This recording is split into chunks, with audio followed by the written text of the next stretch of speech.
All right. Well, good morning, everybody. I want to welcome you again to TechEd in Atlanta. My name is Jeff Durstadt.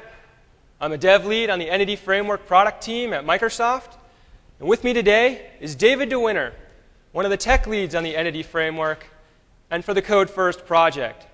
We want to thank you for coming to our talk on the Entity Framework 4.1 Magic Unicorn Edition.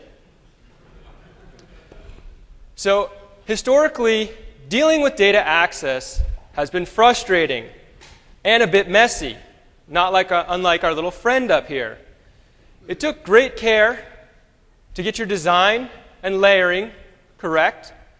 It took a lot of time to develop a good database schema. And it took even more time to put data into that database and get it out again into your object model. So today, you're going to hear about the Entity Framework 4.1 and how it offers a fresh take on data access with the introduction of features like a streamlined API we call the DB Context API and a code-centric style of doing your data modeling and mapping called Code First. Now, we hope by using Entity Framework 4.1, you not only become a more productive developer, but you have a very enjoyable, fun coding experience. So in fact, I have a little story. So I was talking with some Microsoft customers a few weeks ago, and I happened to be wearing one of my Entity Framework 4.1 t-shirts. And this guy saw me from across the room, and he ran across to me, and he said, "Man, Code First literally changed my life." And I said, "Well, awesome. That is exactly what we want to hear." But I thought to myself, that's a pretty strong reaction to some bits. And I was curious, so I said, "Well, what do you mean?" And he said in his business, he literally encountered the same problems we just described several times a month. And he spent days, if not weeks, getting through those problems. But by adopting Code First, he can do those same things in just a few hours. So today, you're going to build a web application using Code First. Whoa. So you're going to be building a web application using Code First. And we're going to do that using the MVC framework. So Code First offers a convention over configuration-based approach to writing your application. Now, conventions in Code First in the DB context do so many things for you that blogger and community Jedi Scott Hanselman dubbed this release of the Entity Framework the Entity Framework Magic Unicorn Edition. Now, we recognize that while conventions are great, they do a lot of things for you, they're not always what you want in your application. Sometimes you need to customize things.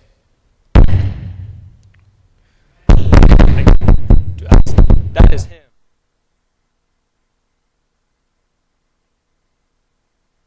All right. So we'll keep going. So sometimes you want to customize things. And Code First offers two ways for you to do that. First, by using data annotation attributes. And second, by using Code First's Fluent API. Now today, you'll also see how the MVC framework and Entity Framework 4.1 can be used together.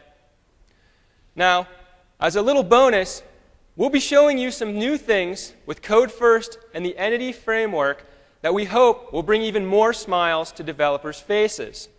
So let's get started building our application. So what you're going to build today is an application called Coupon, which allows web users to log onto this site and search and purchase deals. So David, why don't you go ahead and build our MVC3 project? Thanks, Jeff. So the first thing I'll do here is to start creating an MVC3 web application.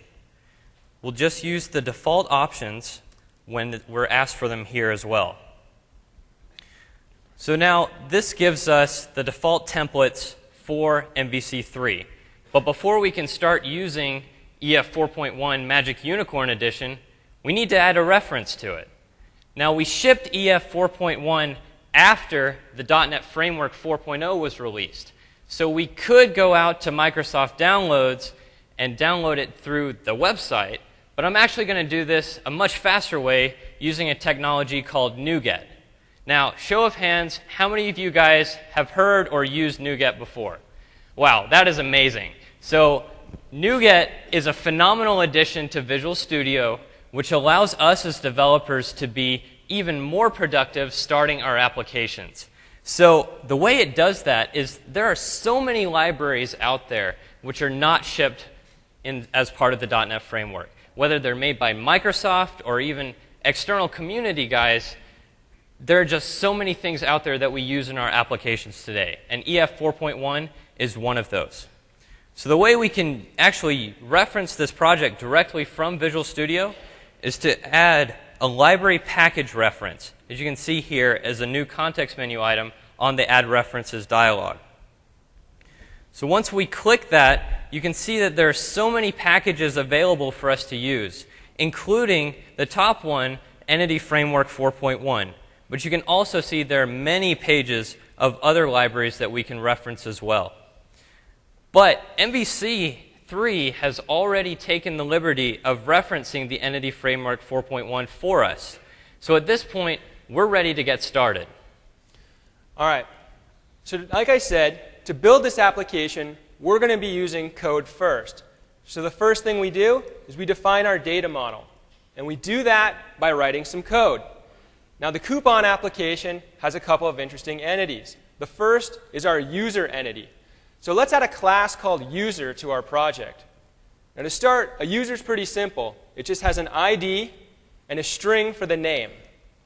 Now we also have a second entity, which is the coupon entity.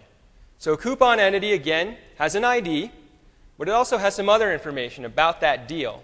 So it has a string, which is the actual deal itself, a description. It has an expiration date.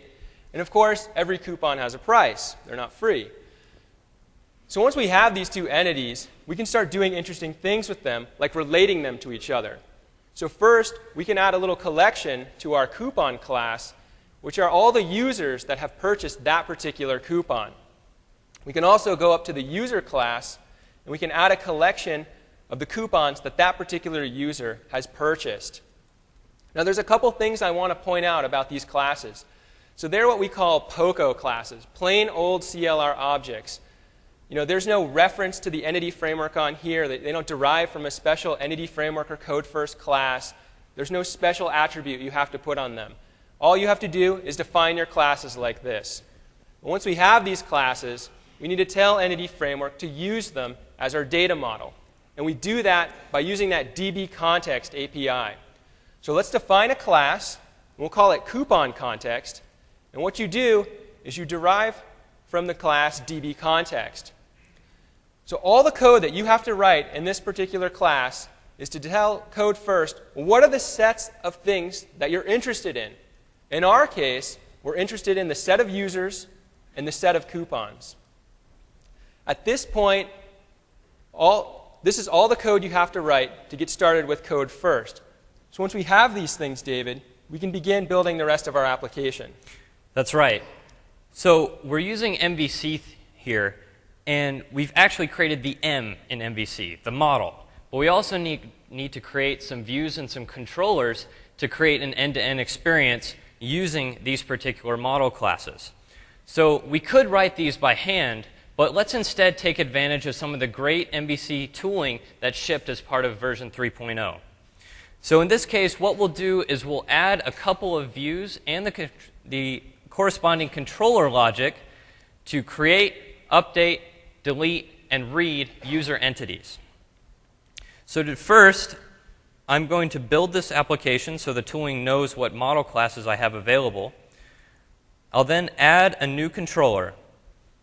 We'll call this the user controller, but then you can see there are some interesting options available for me on the scaffolding options group box. So just zooming in here, you can see that I have the ability to create a controller with read-write actions automatically using the Entity Framework 4.1. But I need to provide two additional pieces of information. The first is the model class, and that is the user in this case. The second is what is the DB context class that we just created, and that is the coupon context. Now, once we click Add here, MVC3 will go through and figure out all the properties on the user and create appropriate views and controller logic based on those properties. So you can see a couple of different classes were created here. We have the user controller, and we also have the 5 views corresponding to the various operations that we can execute as an end user of this application. So let's look at what the user controller actually generated for us. The first thing you'll notice is that we have a direct dependency on the DB context class that we just created, this coupon context. Now, each of the actions inside this controller leverage that context in order to carry out read and write operations against the data store. So, for example, the index method here is simply sending a list of all of the users back to the view to render. Now, it does this simply by executing a toList operation on that set of users that we created. Similarly, we can scroll down to the details method, and you can see that we take the ID as an input and use a find method to get the exact user in the database that corresponds to that ID. Now, find is one of those examples of a streamlined API that we've introduced in EF 4.1. Before, you would have to check the Entity Framework's local cache of users, and if you couldn't find it, write your own custom link query to get this user from the database. So then we return that user, and it's off to the view. We can scroll down and look at create, and it's also very simple. We take the user in as input, which is what a customer has posted to this controller action. We check if the user is valid. We add it to the set of users that already exist, and we save changes. We can scroll down and see that the edit view and the delete action are actually very similar as well. So at this point, we have one more thing to do before we start our app, and that is to make the default controller the user controller. So we can do this in the global.asax just by changing home to user. And at this point, we're ready to start our app. Now, just to recap, what we've done is we've taken the model classes, and that's all we've built, that context, the user, and the coupon. We've scaffolded across to multiple views, and now we've launched our application. So I don't have any users available, so let's go ahead and create a few. So I'll add myself, and I'll also add Jeff. So you may notice we have these users stored here, but we didn't actually provide a connection string to EF 4.1 to say, where is this data stored? We also didn't even create a database in the first place. So how is this data being stored? Well, Code First, as part of its conventions, noticed that we didn't provide a connection string. It looked at the local SQL Express instance on the machine and created a database for us automatically.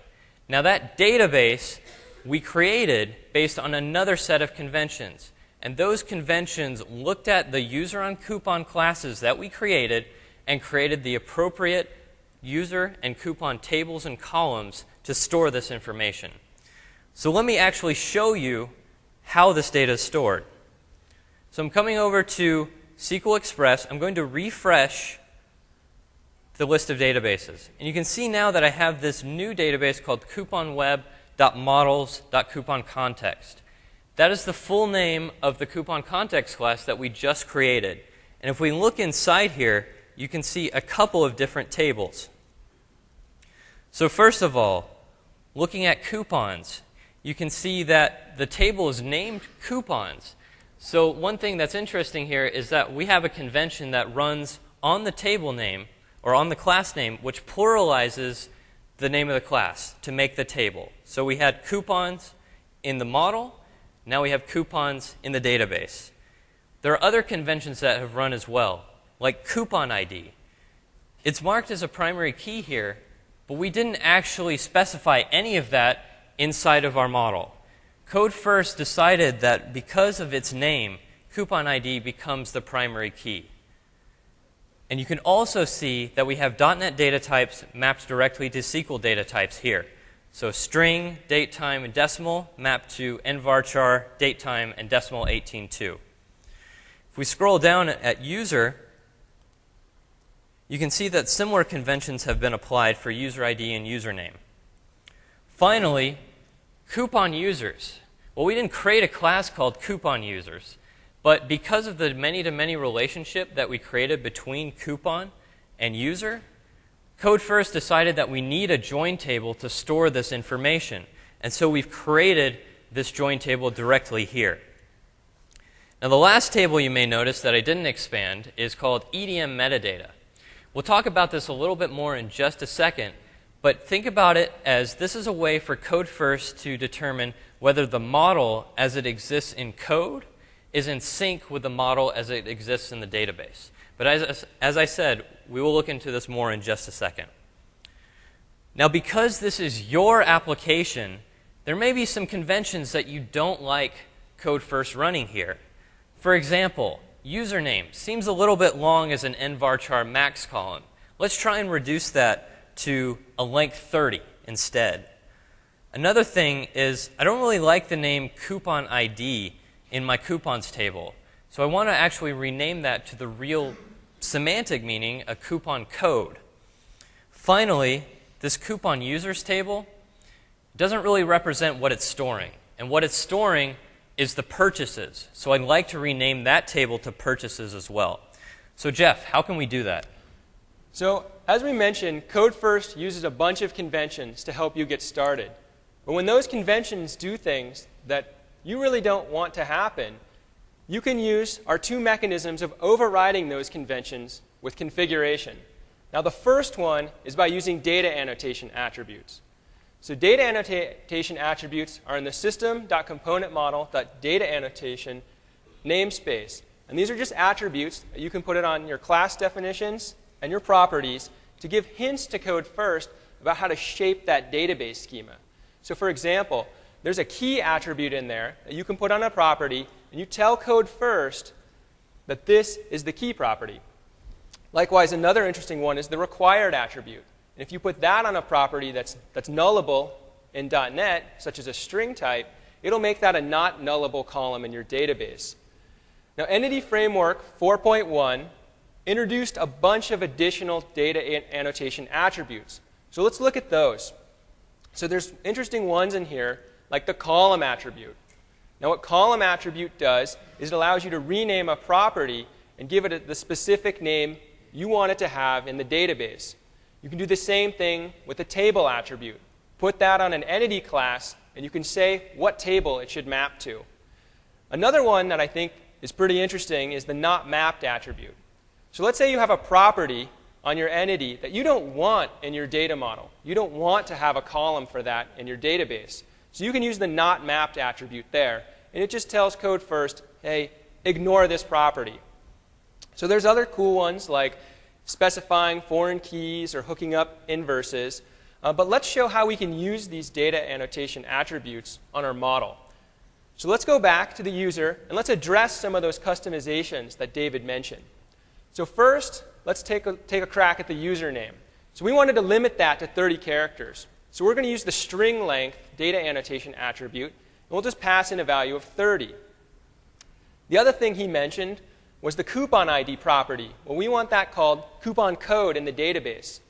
So let's put the column attribute on there, and we'll pass in coupon code as the name. Now, the third customization that David mentioned was to rename that join table from purchase coupons or coupon purchases or whatever it was called to something more intelligible that I could actually remember. We wanted to rename it purchases. Well, with data annotation attributes, we normally would put the table attribute on that class. But as David mentioned, we don't have a class for that join table. So how do you do that kind of complex or advanced customization with CodeFirst? Well, what you do there is you use CodeFirst's Fluent API. So for those of you who aren't familiar with the Fluent API, it's a very strongly typed API where you can pretty much read each statement as a phrase or sentence describing what you want. So to get started with the Fluent API, all you have to do is override the onModelCreating method inside the coupon context. So this gives us access to the model builder class, which is the root class of CodeFirst Fluent API. So let's start with a simple example before we tackle that join table. So let's call the model builder, and we'll tell it about an entity using the entity method. Let's tell it about the entity user. So this is strongly typed because we're using a generic here. And now if we call the property method on this entity, after we call entity, and we pass in an expression, we can see that the only properties that are available to us are those that are actually on user. So IntelliSense really becomes your guide for customizing your data model. So let's pick username here. And now again, username is a string property. So when we hit dot, the only methods that are available to us are those that make sense for string properties. Things like, well, is this string fixed length in the database, or is it max length? But let's change its Unicode value. So let's make this a non-Unicode string. So there's a good example of our Fluent API, and you can kind of read it as a sentence. You say there's an entity user with a property username, and it's not Unicode. So let's now take a look and try and use the model builder to address that join table. So again, we'll say model builder, and we'll say there's an entity user, and that user has many purchase coupons. Now to talk about the many-to-many relationship there, we're going to identify the other side of that many-to-many relationship. So if we use the with many method, we can see that the expression we get there are all the properties that are on our coupon class. And so we'll call purchasers there. So now we've identified that many-to-many relationship to CodeFirst, we can do some interesting mappings. So if we call the map method, we now have a place where we can rename that join table or rename the properties on either side. So let's call toTable here, and we'll give it a name that I can remember, purchases. Now CodeFirst Fluent API supports a lot of advanced mappings. You know, not only can you rename join table things, but you can express mappings such as inheritance hierarchy strategies. You can say that a particular entity gets its data from multiple tables, all kinds of things here. But what we've done here is we've shown some examples of using data annotation attributes and using our Fluent API to customize our database schema. So David, let's run the application and take a new look and make sure that the database looks like how we want it to look. So you got an exception. You probably did something wrong, David. Well, actually, Jeff, this was expected, and I'll tell you why. Remember that EDM metadata table that we talked about before? Well, now the model as it exists in code has been updated, and the database hasn't been updated. So CodeFirst needs us to decide how we want to handle this situation. The option being recommended here is to use something called a database initializer. Now, a database initializer is a piece of code that runs once per app domain, whose job, as you can probably guess, is to initialize the database. So to do this for our coupon application, let's go back to Visual Studio and create a coupon initializer. Now, the error message said that we needed to implement iDatabase initializer here, but we have another option because EF 4.1 ships with a couple of default initializers inside of it already. So let's take advantage of one of those strategies called drop create database always. So this is generic on the type of the context, but at this point we're pretty much done writing our initialization. This will, when we run the application, drop the database and create it using the updated model in code. But you might think during your development processes that this would actually be pretty, not very helpful, because as part of development, you like to run your applications and actually see it with some test data in there, so you can actually exercise your application. So with database initializers, one other cool feature is that you can provide seed data every time your initializer runs. And to do this, you override the seed method. Now, seed takes a context as input, so you can manipulate objects instead of dropping down to SQL directly. So I have a snippet for this, for seed data, but I'll walk you through it. essentially, we're creating a few users, both myself and Jeff, and another person named Tim. We're creating a few coupons. We're also associating some of those users with some of those coupons. And then finally, we're adding the users to the set of users that already exist on the context and saving changes. So now at this point, our initializer is done, but we need to register it with code first in order to move forward. So I'll do that inside the global ASAX application start method by calling database.setInitializer and simply pass in the coupon initializer here. And now I can rerun my application. And you can see that not only this time did we get past the exception, that we're viewing all of the users that we just specified inside of that seed method.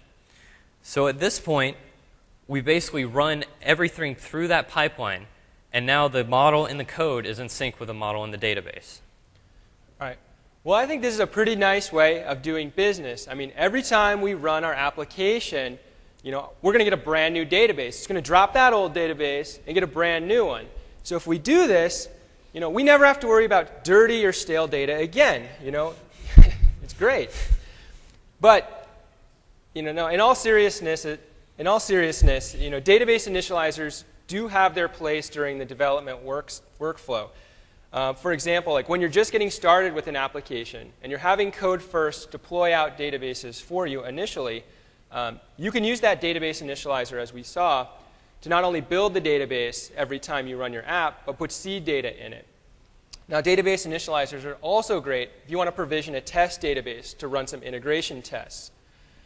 So we've released Entity Framework 4.1 and Code First in multiple CTPs now and the final release. And one of the things that you've been telling us is that you really need a way to be able to do this. As your application evolves, you also need a way to incrementally update your database so that they stay in sync. And you don't have to go through this process of dropping your database and recreating it or hopping over to SQL to manage things yourself. Well, we're going to show you a preview of something we've put together called Entity Framework Migrations. Now, Entity Framework Migrations isn't available yet, but what it's going to allow us to do is make that change to our application and change our data model. We're then going to run the migration so that our database becomes updated with that change, but without dropping the database. So it does a diff and creates an alter script for you. So let's show that now. So let's close this down, and let's make a change to our application, just like we would if our application was deployed. So about 30 years ago, this great technology called email came out. And so let's give our users the ability to store their email address. So in the user entity, we'll add a property called email. And now we can reflect that in the rest of our application. So this is just standard stuff that you would do. You'll go over to the views, and you'll add the ability to say, like, well, when you create a new user, you want them to be able to type in their email address. And also when we're displaying our users, we want to see the email address there. So at this point, almost, we've updated our application. But now our model isn't in sync with the actual database. So David, let's see Entity Framework Migrations and how it can help us in this situation. Absolutely. So the first thing I'll do is to comment out the registration of the initializer that we just did so we can prove that it's not just this working under the covers. So the first thing about Entity Framework Migrations is that we're going to ship it using a NuGet package. But because it's not available today, I've pointed this NuGet at a local feed on my machine. But the experience should be like what I show you here today. So I'm going to use the Package Manager console, which is essentially a PowerShell facade on top of the NuGet APIs. So to actually install Entity Framework Migrations, I'll just use the install package command and just install Entity Framework Migrations that way.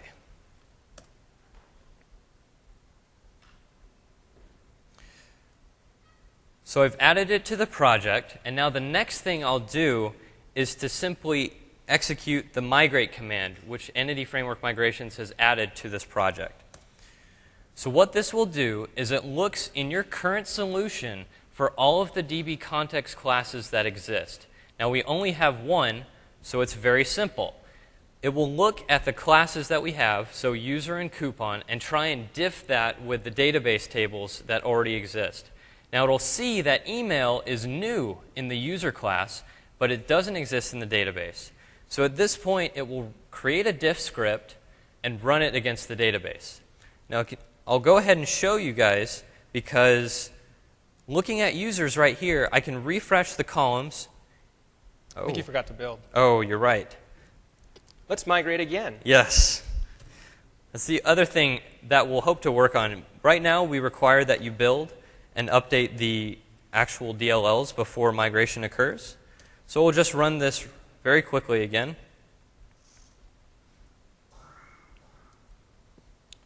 And we'll refresh, and you can see that email is now there. Now, just to show you that we still retain all the data that existed before, we have Jeff and David and Tim still in our database. But because, obviously, we didn't provide any other information about email, that column is currently null. So at this point, we can go back and rerun our application. And notice there's no error about the database and the model being out of sync. In fact, we can still see Jeff, David, and Tim on the home page and their emails, although they are currently blank. So there you see an example of entity framework migrations, which is something that you've given us feedback on throughout the CTP process. And we hope to get you a preview release of that later this year. Now, when we ship that, it's not only going to be able to do the simple thing that we showed here about adding properties. You'll be able to do property and column renames. You'll be able to drop properties. You'll be able to execute custom scripts and get a database script at the end. Hold your question till the end, okay? Okay. You'll be able to get a database script. So if you're working with a DBA, you can hand them off the script. They can look through it and say, yep, this is good. Let's deploy this out. But here's the tool that's going to help you make that happen. So another thing that you may want to do in your application is data validation. And the DB context tracks all of the entities throughout your application. And at various points, you may want to ask the question, is the data in my entities actually valid? Well, the Entity Framework and Code First, and DB Context, rather, support new built-in validation functionality. Now, there's a bunch of things in the .NET Framework already that help with validation. Things like the validation attributes and iValidatable object. Well, the DB Context class not only knows about these technologies, but it also provides some hooks for you to put together some pretty interesting validations. So for example, what if your validation of your entity requires you to do a database query? So you can do that with DB Context. Now the other thing about validation is when you validate, you want to be able to get a nice experience for the user so that they can see, where did the error happen and, what's the nature of the error. Well, MVC, luckily, provides that mechanism through its views. So if you recall, we've actually put a validation attribute on one of our classes already. We use the string length attribute to limit username to just 30 characters. So if you try and create a new user here, you can see if you type in something in username that's too long, longer than 30 characters, and you hit create, you get a pretty nice experience here. Right away, you get a red error message saying what you've done incorrectly. So how can we use Entity Framework's DB Context class and built-in validation to do a complex validation and get the same experience here that you're seeing with the string length attribute? Well, to do that, we're going to take advantage of a hook on the DB Context class. We're going to override a method called validateEntity. And what we're going to do here is we're going to so on the DB Context class, we'll override this method, validateEntity. And inside here, what it gives us is the ability to manipulate this little property bag, this little items property bag. And we're going to store a reference to our DB context in this property bag so that we can use it to do database queries later on in our validation. So once we've done that, we can go up to our user entity, and or down to our user entity. We can implement the iValidatable object interface. Now, by implementing this, we see we get a validation context here. Now, the first thing we need to do is we need to pull out that context that we squirreled away in that property bag. So this is pretty easy. We just can reference it by name. And once we have that context, we can do a query. Any query that you could do with the Entity Framework, you can do here. So we're going to do a query to see, does this username for this particular entity already exist in the database? And if it does, we'll return a validation result saying, hey, this email address already exists, and we'll associate that with the email property. So now we've written some validation logic as part of our entities. How do we integrate that with MVC? Well, MVC is very pluggable, and one of the things you can do is you can write your own validation providers. Well, we have a validation provider that works with the Entity Framework and MVC together, and we're going to put that on CodePlex so you can use it yourselves. So what you'll do is you'll add a reference to the DLL that contains this provider. And once you have that reference, you can clear out the existing provider that MVC is using and replace it with this one. So you can do that in Application Start. You just clear out the providers and add a new instance to the provider we're using here. So there's one last thing that we need to do, and that's to be able to give this provider an instance of our context. Now in our application coupon here, the controller class is where we've actually declared the usage of that coupon context. So we'll go back to our controller, and we'll implement an interface on it called IDB Context Provider. It's a very simple interface. It basically allows the controller to hand off its instance of the coupon context. So we'll just return DB here. So there you go. What we've done is we've used that validation support to implement validation, doing a database query, and we've integrated that with MVC. So now when we run our application again, and here we haven't made any model changes, so you don't need to use migrations. We can create some new users. So let's create a user Diego, and we'll give him an email address, diego@teched.com. And now let's create a second user called Fred, and we'll give that person the same email address. So now when we hit create, we can see validation ran, our database query ran, and that error propagated up through MVC, and we can see that here.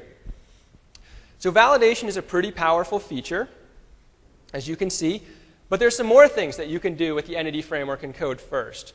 In fact, one of the really interesting and powerful things you can do with the Entity Framework is you can expose your data and your data model as a service using WCF data services.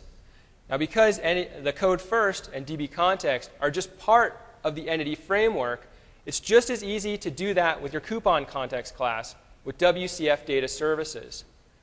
Now, WCF data services gives you one really nice thing. It allows you to expose your data as OData. So how many of you have heard of or are using OData?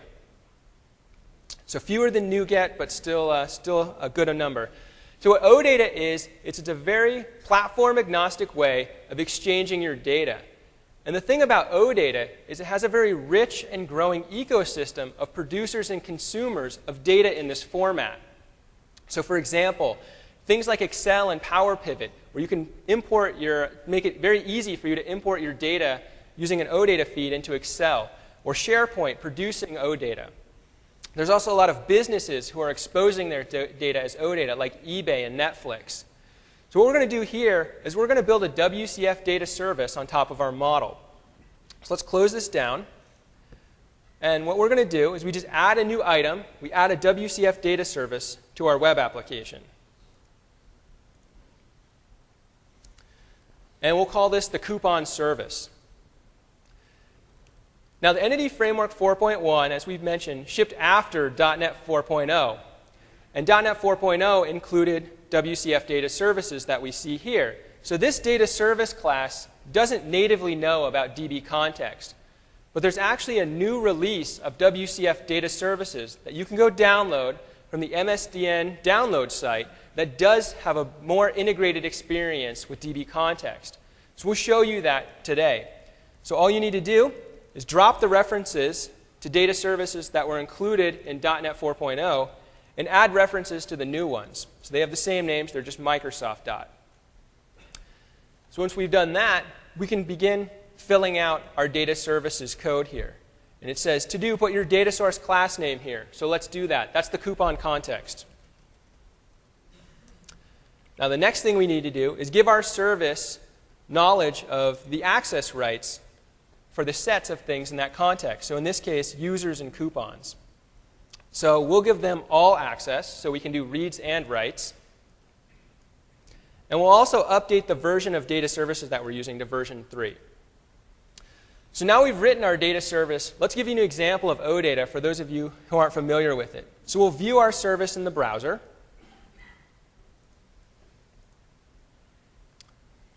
And what we see here is the metadata that's returned from the service. So it's telling us that there's a collection of users and a collection of coupons.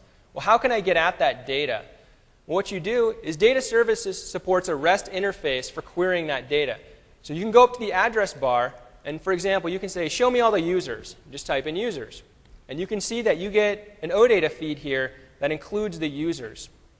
So there's users, Jeff, and below you can see David as well. Now, querying users isn't very complicated, but you can do very complicated things with REST and WCF data services. For example, like let's select the first user and then navigate to their purchased coupons. So again, we just type that in, hit enter, and you can see our data comes back again. Well, viewing OData in the browser is not super interesting. So what can you do that's interesting now that you have this service? Well, as I said, OData is all about the ecosystem and the platforms and technologies that can consume that format. And these include things like iOS and the Windows Phone platform. So let's do that. Let's build a phone application on top of our coupon web. So we actually have the application already built, and it's pointing at not just our coupon context project and model classes, but our existing data service feed.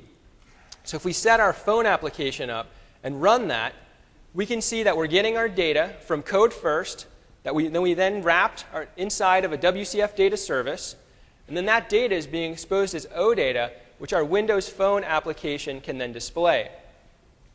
So there's the phone version of the coupon application, and we can see here all the coupons that I haven't yet purchased. And if you flick over, you can see all the ones that I have purchased. Apparently, I got my shirt for 50% off. So if you go back to coupon, you can click on buy. We'll buy a new one. And there you go.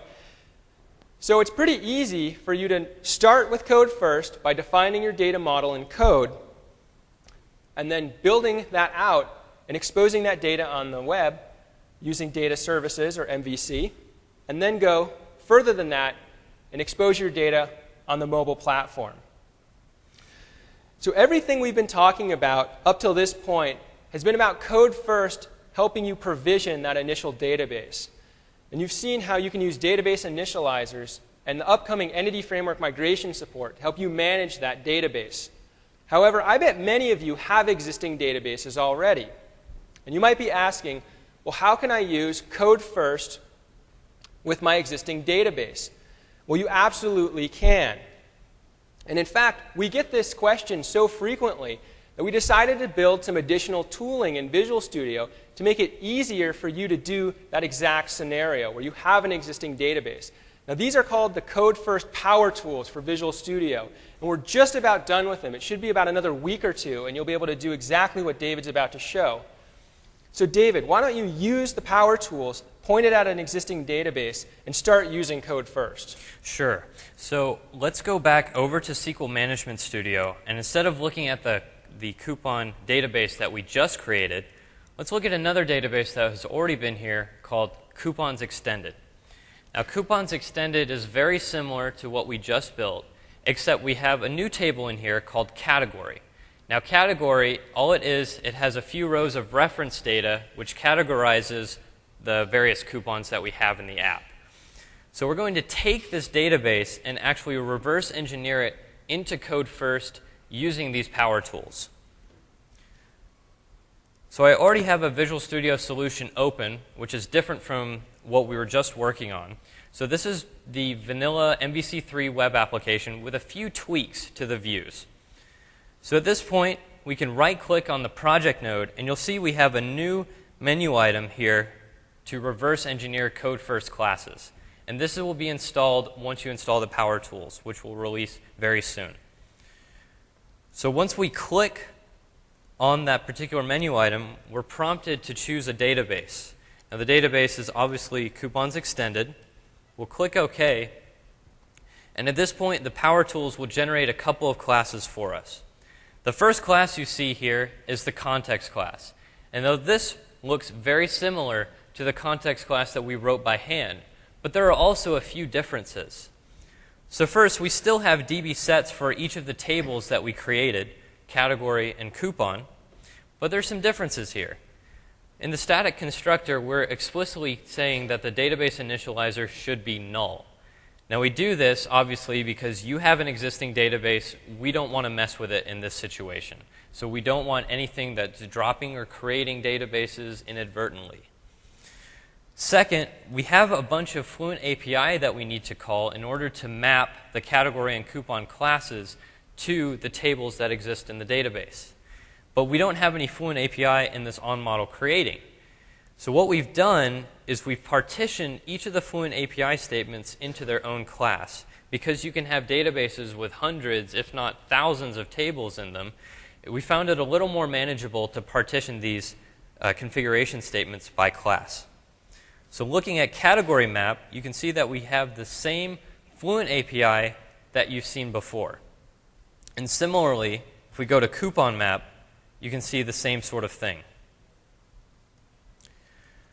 The last thing I'll show you is that we are removing a convention called the include metadata convention. Now, up to this point, all of the conventions that we've talked about are things that you can explicitly remove using this API if it doesn't match how you develop your applications. So in this case, we're removing this convention because this creates the EDM metadata table. And we don't want to mess with the existing database here, so we're removing this explicitly. Now at this point, we can look at some of the classes that the classes that actually represent the model, like category. Now category is pretty simple here. You can see that we have just an int for the category ID, a string category name, and we definitely have a reference property from the category back to the coupons. But David, I thought you said that the category table in our database just contained a few lines of reference data for the category names. Now it seems to me that it's kind of unfortunate that in this case, when you just have a few rows of reference data that's static, that you have to create an entirely separate entity and another association over to your coupon. What I really want to see here is for category to become an enum. Well, I mean, enums are a very popular feature request, and we'll do our best to implement them in a future version of the Entity Framework. Now, David, I don't think you understand.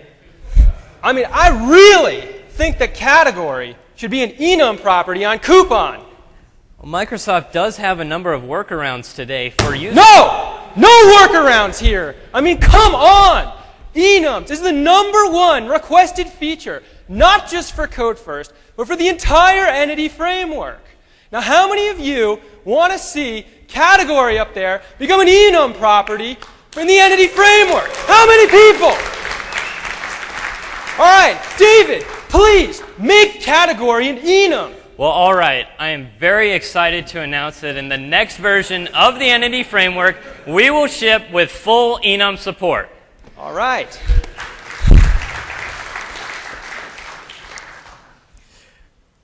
So let's actually make this an enum now. We don't need any of this anymore. Let's just make it an enum. And I have a few members which I'll drag out from a snippet here, because I'm sure you don't want to watch me type them. So we have category, and now we need to fix up the rest of our model to match this particular, this new enum that we've created. So the first thing we'll do is update the category map. Well, this mapped category to the category table. Well, we don't care about this mapping anymore, because CodeFirst knows that as an enum column, we can map this to the int category ID, and we're done. So I'll just delete this. Next, coupon map still has a reference to the relationship between coupon and category. So I'm going to remove this as well. Coming back to the context, we no longer need a DB set of categories, and we no longer need this category map registration. And now the last thing we need to do is update the coupon class to reference this enum property. So I'll get rid of this navigation property and change category ID into category. Well, great. Well, thank you, David. I appreciate it. Now, there's one other thing that I want to point out here on our coupon class, and that's this location property. And if you notice, its type is dbGeography. Well, dbGeography isn't a fancy string type, and it's not a complex type for some kind of address. It's actual spatial data coming from our SQL Server database into our entity model. Now, this is something that you've never been able to do with Entity Framework before, but full spatial data support is also coming to the next release of the Entity Framework. A couple people like that one. So, David, now that we have enums and spatial, let's do something cool with those. Absolutely. So first, before we go any further, I'm going to launch this application just to show you the view and the experience we're trying to enable. So this particular addition to Coupon is designed to help people find coupons close to them. So this particular example takes 3 values as input. The first, where do you actually live? We have a couple places here like Seattle. So once you click on Seattle, it'll take you there. The second is, what category of coupon are you looking for? So we have our enum bound to this control here. So like food and restaurants, health and fitness, etc. And then you can choose, how far away do I want to look for coupons from Seattle? We can choose a distance here, but it's not going to do anything because we haven't built this query. So let's actually do this together.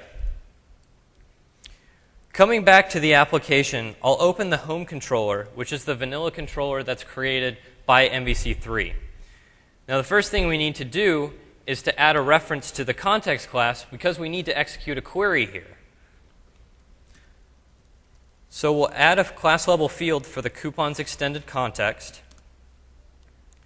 And now we need to add an action that view is actually posting to. So the action is called closest, and it takes a couple of parameters. The first is the latitude, followed by the longitude. So that's where the actual location of the customer is. The second, or the third rather, is the category. And the last one is, how far away do you want to look for coupons? So this can seem like a pretty complicated query. I mean, we need to find the distance between 2 points on a globe. So we've probably all forgotten the trigonometry involved in that. So let's actually make this a little easier using the Entity Framework. So first, let's find all the coupons in the database whose category, and this is an actual enum property, so we're doing link against enums here, whose category equals the category that was passed in. Next, the more complicated part. We need to find the distance between the latitude and longitude that they passed in and each coupon in the database. So first, just going to create a distance local here, which will allow us to find the distance between these 2 points. So category has a location property of type dbGeography. And on this location property, you can see there are a number of different spatial specific methods and properties like distance. So distance will help us find the distance between 2 dbGeography instances. But we need another geography instance. So what I've done is I've created a little helper to give us this geography instance given a latitude and a longitude. So now I can find the distance between these 2 locations, but this gives it to me in meters, and I need to translate it to miles. So I happen to know that there are 1,609 meters in a mile, approximately, so we'll do that conversion directly in LINQ. Finally, we have the distance, so we need to say where that distance is less than the within distance that was specified. Finally, instead of just selecting the coupon itself, we'll project this into a view model because we don't need all the information that's on the coupon sent back to the view. So this view model is very simple. we just have a few properties on here, like the category. We also have the deal of the coupon, the distance in miles, the latitude. So we're projecting out particular values from that DB geography instance, and the longitude. And finally, we'll return this all to the view as JSON. So I'm just going to build here, not rerun. So this query we issued a couple minutes ago is still churning. But I'm going to change it to view 100 miles within this particular location. And now you can see that we're actually running that query and finding all of the points that are at most 100 miles away from Seattle that give us these particular coupons. So for example, in Tacoma, 31 miles away, I have a coupon for $75 worth of a lifetime supply of hoagies. And 32 miles away, I have $9 for some fishing lessons. So you can see, with the new version of the Entity Framework, we're enabling even more rich client experiences using new features like enums and spatial. Great. Well, today you saw a number of new things with the Entity Framework and Entity Framework 4.1. You saw how to use code first to define a data model and use conventions to help make a database schema. You saw how to use data annotation attributes in the Fluent API to customize that experience. You saw how to use database initializers and the upcoming Entity Framework migrations feature to help you manage that database. You saw some things like how you can do complicated validation support or expose your data as a service. And you also saw some additional future things like enums and spatial. So if you want to learn more about the Entity Framework, we have a bunch of resources for you. The best one to start with is our MSDN Data Developer Center. So that's msdn.com/data/ef. Now if you go to this site, I just want to show you, we have a ton of content up here. It's brand new content too. So we've got videos, links to articles, and links to our blogs about all kinds of things that you might want to do with the Entity Framework. So we have a feature voting site as well. So if you want to see additional features now that enums and spatial are done, you can go to this feature voting site and vote for your favorite features and give us feedback. We have a couple blogs, the ADO.NET team blog, where we post announcements, walkthroughs, how-tos, and that sort of thing. Again, we love it when you read that stuff because we love hearing your feedback. We also have an EF design blog where we post future-looking articles on like, hey, here's the design of enums. Could you give us some feedback on that? So if you're curious about what's coming next with the Entity Framework, that's a great place to hang out. So also at TechEd, there's a number of additional data-related sessions that you might be interested in. So if you want to hear more about the Entity Framework, there's a session tomorrow, Entity Framework 4 and beyond, building real-world applications. We also have an interactive session on Entity Framework 4.1. So if you have an in-depth question you want us to walk through with you, you can come to that and we'll map it out for you. There's also some pretty cool tooling talks as well, particularly this SQL Server developer tools, codenamed Juno and EF, Friends Forever, Best Friends Forever, that I would encourage you to go to see how Entity Framework and tooling are going to take shape as we move forward with Visual Studio. There's also a bunch of OData talks on here if you want to learn more about OData. So I would encourage you also to fill out your survey at the end. You can win one of these prizes. I particularly love my Connect. I hope you all win one. And really, we just want to thank you for taking the time to come today to hear about the Entity Framework 4.1. We hope that it makes you a more productive developer, and we hope that you have a lot of fun coding with the Entity Framework 4.1. So with that, I want to thank you again. I hope you enjoy the rest of TechEd, and we hope to see you at one of our additional sessions. So thank you.